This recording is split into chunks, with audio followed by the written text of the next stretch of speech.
દેશભાઈ હાથમ આઠમ આવે છે કેવી છે કે જો, અને આપણે પડ્યા છે ફૂલ કરિયાણામાં. તમને એક વસ્તુ દેખાડું, તમે જોઈ લ્યો. આપણે અત્યારે ભરી લીધી છે ફૂલ ઇન લોડેડ કરિયાણાથી.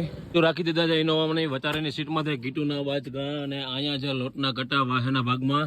અને આમાં જે સ્પેશિયલ ભાઈ પેંડા અને ચવાણા આપણા બધા પરિવાર માટે. આ બાજુ તેલ ભર્યું છે, જે વાહનની સાઈડ ભર્યું છે. એમાં ભાઈ એટલો સામાન ને એટલો વજન ને બધું હાલે નહીં, એટલે એ ગાડીને લઈને આપણે જે ઓલી બાજુ મોરદરની સાઈડ કીટ દેવાની બાકી છે. અત્યારે આપણે આ બધા આપણા જેટલા પરિવાર છે એટલું તમને હાથમ પહેલા બધા પરિવારને બનતી આપણે એવા પ્રયત્ન કરશું કે એવું પહોંચાડી દઈએ. ગાડી ફૂલ ઇન લોડેડ કરી લીધી છે. અત્યારે મારું ખાતું થઈ ગયું છે હાવ 0, અને હજી ઘણા બધા પરિવારને પહોંચાડવાનું બાકી છે.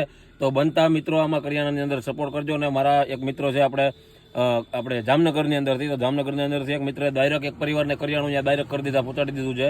એક ખંભાળિયાથી મિત્રએ ડાયરેક્ટ કરિયાણું પહોંચાડી દીધું છે. તો આ બધા મિત્રોનો આભાર. 3 પરિવારને મેં અહીંયા પહોંચાડી દીધું છે, કાલે બાને પહોંચાડી દીધું છે. કારણ કે પરિવાર વધારે હતા એટલે મેં કીધું આપણે વિડીયો ના બને તો એની કોઈ જરૂરિયાત નથી. જરૂર છે મેન અત્યારે કરિયાણાની, જે પરિવાર પાસે નથી. અને તો હવે ફાઇનલી જેટલા બનતા આપણા સીન લેવું ને, અત્યારે આપણે જાય છે આખી ગાડી આપણે જે દેવાની છે આપણા રેગ્યુલર પરિવાર એને બધાને દેતા આવીએ. અને બાકીનું હજી કાલે વિતરણ કરશું, પરમદી કરશું. આપણે તો આ કન્ટિન્યુ ચાલુ જ રહેવાનું છે.